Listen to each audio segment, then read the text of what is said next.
Guyana reopening its airports. We'll tell you when it will happen and what measures the country is putting in place. Barbados Prime Minister Mia Mottley calling on Caribbean countries to band together to survive in a changing global environment. Belize and Taiwan signing a new air services agreement designed to expand air connectivity and consolidate a partnership between the two countries. Innovation during the pandemic, how one Haitian-born business owner is finding new ways to connect and empower Black men around the world. And Jamaica announcing plans to set up a new community tourism unit.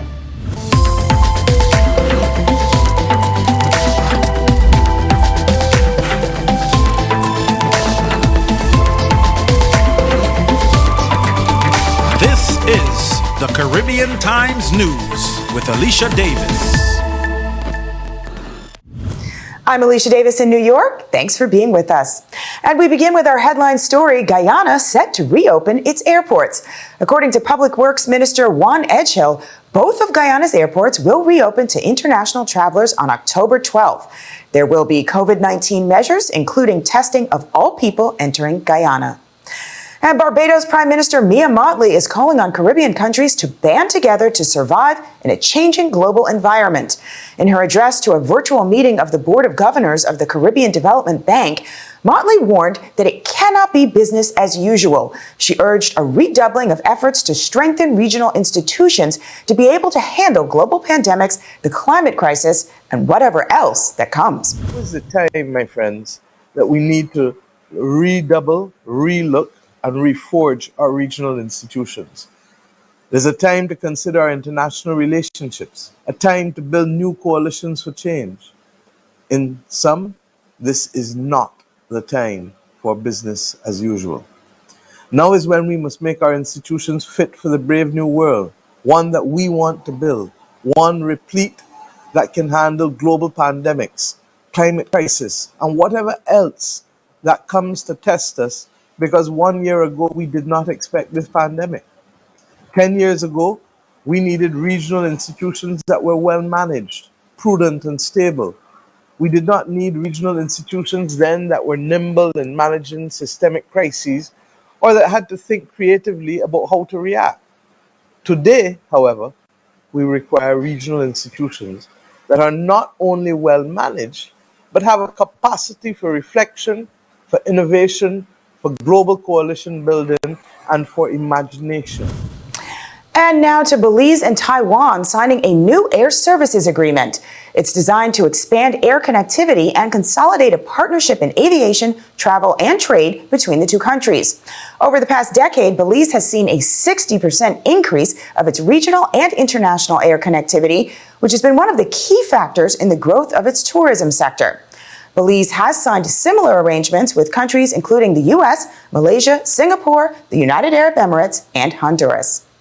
And now to a business owner finding new ways to innovate during the pandemic. Jeff Lindor was born in Haiti and raised in a public housing development in Brooklyn, New York. Well, now he is dedicating his life to breaking down the barriers to success for Black men. He is the founder of the Gentleman's Factory. It's a place where men of color can come together to share ideas and build businesses. Earlier today, I spoke with Jeff about his company and how it's doing during the pandemic. Now, tell us about the Gentleman's Factory and why you started it. The Gentleman's Factory is a membership community that's advancing the lives of men of color. And I started it because Black and brown men grow in isolation, and there aren't enough spaces that really, speaks and cater to our unique experiences. Then after graduate school, I was looking for a place to go to build with my fellow brothers, right? And there weren't really enough spaces for that. So as an innovator, I just created one myself. And how does your background and your Caribbean heritage play a part in what you're doing? Yeah, good question. I think that me being Haitian, born in Haiti but raised in Brooklyn, my parents instilled in me the, ambition, the, go-getter mentality. And if you see a problem, solve it. Don't complain. So I think that that's what's really ingrained in me and looking at ways of how I could innovate. And I'm constantly doing that. And then, Haitians and Black people in general and all people are resilient people. But, just that level of of exposure that I got at such a young age and seeing it through my parents that definitely ingrained in me that ambition to keep going. And now, given the limitations on gathering, how has the pandemic affected your business? Yeah, so initially in March, when everything shut down, I'm saying, oh, wow, like, what are we going to do at the Gentleman's Factory? But then, our physical space is a tool, but it's not the actual business, right? Our business and the problem that we're solving is really creating spaces for Black and brown men to share resources and build and connect and really advance each other. So we used our physical space as a tool to reach that goal. But as a result of COVID, we pivoted everything into digital. And we've reached that goal, but not only in New York City, but all across the world now. So we have members literally throughout the Caribbean, the continent of Africa, all over the U.S. and beyond, right? So that's really kind of how we've pivoted in this pandemic. It's fantastic. And now, what advice do you have for other business owners who may be kind of struggling to find ways to reinvent their businesses during these challenging times? Well, so what I would say is look to see what problem your consumers are going through, right? Look at their pain points, look at and interview them, do focus groups, and just don't assume, right?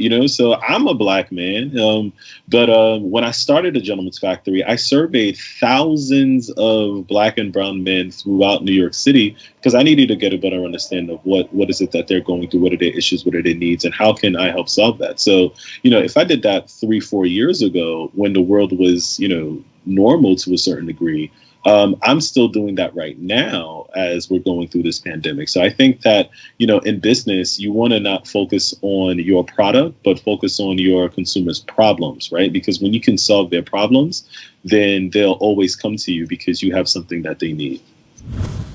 And we're going to take a quick break, but we will continue our conversation with Jeff Lindor just after the break. Stay with us.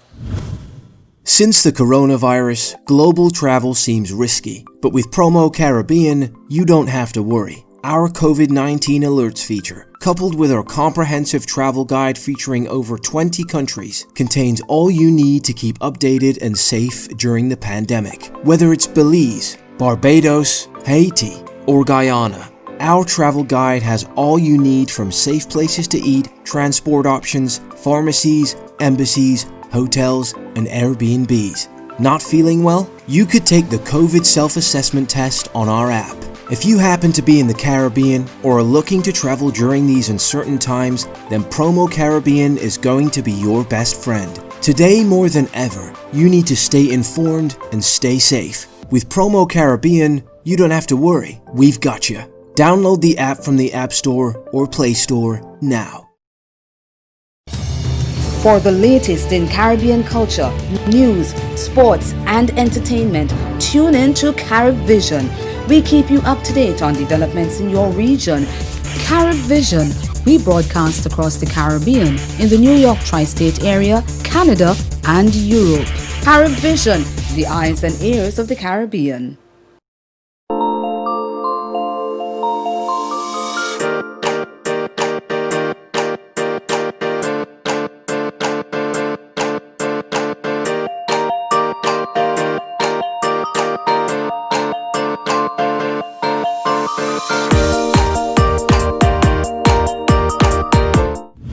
And welcome back to Caribbean Times News and more of our conversation with Jeff Lindor, the founder of the Gentleman's Factory.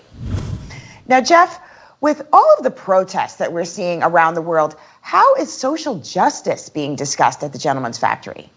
Yeah, so we're always asking what is the solutions that we're looking for, right? So one of the things that we've done immediately during the outbreak of the protests is we formed a committee. And the Gentleman's Factory is a membership community of gentlemen in all, walks of life, in all spaces, in all professions. So then we formed a task force where we then now said, hey, what exactly should we be doing? What's the talking points that we could send out into the community so that people can know what we want and what is it that we demand, right? So, so in that, we've been speaking a lot with corporations in terms of where they're allocating their dollars, but then also not even from a philanthropic standpoint, but more so from a supplier diversity standpoint. So how are they spending their dollars when it comes to contractors, and how are they hiring at all levels, not only from entry, but to executive staff and even board members. So, we're really having a holistic approach to how do we have long lasting change, and we see it through economics. So important. And this pandemic has placed a real strain on some marriages and relationships. We've seen rates of domestic violence increasing, seen divorce. Is this an issue that the men in your organization are discussing? Well, yeah. So we, are always having, mental health specialists come in to talk about how to de-stress and be in a positive state of mind, right? And how to cope with these pandemics, and how do you cope with the realities that the world that we're living in, right? So, what we've seen is an increase in mental health services. Many of our members are in that field. But then also a lot of our members are asking where can they go to seek a therapist or a counselor. And, we have group discussions at the Gentleman's Factory on the digital platform where it's unrecorded, and it's just really just creating an outlet so that members can just talk, right? Unfiltered. So, I think that everyone needs an outlet, especially with the times that we're going through. And then, men, generally speaking, just boil everything in until they burst it out, right? So, we at the Gentleman's Factory really want to serve as that platform and that safe space for you to really, explore who you are, and also, be surrounded by other individuals who are doing the same thing. And what are some simple ways that men can do that, basically, can support each other during this time of increased isolation for so many people? Yeah, right. So what we do at the Gentleman's Factory is check-ins, right? So we literally just call each other, a 5-minute check-in. Hey, man, how's it going? You good? Do you need anything? Right? What's going on? And then you would be surprised that it's those things that really matter, because it's like, wow, like you're actually checking on me, right? And I think that a lot of times, everyone, but men specifically, especially the heads of the household, we're not conditioned to talk, right? We are conditioned to just do, right? But what I've seen would happen with the pandemic is that it gave everybody a time to think and to reflect and to really observe. And in that, I've seen a lot of innovation come out of this. But then I've also seen a lot of reflection and sadness and saying, wow, you know what, like, I've been doing so much, but how far has I've gone, right? So one of the things that we always say is don't confuse movement with progress. So I think that with this pandemic, a lot of people are really reflecting and just seeing that they've just been moving and moving and moving and not really going anywhere. So I think that everyone is really kind of just getting a better understanding of themselves and seeing how they can be better people. So true. That was Jeff Lindor, the founder of the Gentleman's Factory. Coming up, Jamaica announcing plans to set up a new community tourism unit. That is just ahead. Mac Shack, New York, dedicated to providing a unique dining experience by offering classic, seasonal, and modern creative macaroni and cheese flavors. Find their locations at macshacknewyork.com. That's MACSHACKNY.com.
And welcome back to Caribbean Times News. And in our Caribbean Moment by Caribbean Journal, Jamaica announcing plans to set up a new community tourism unit.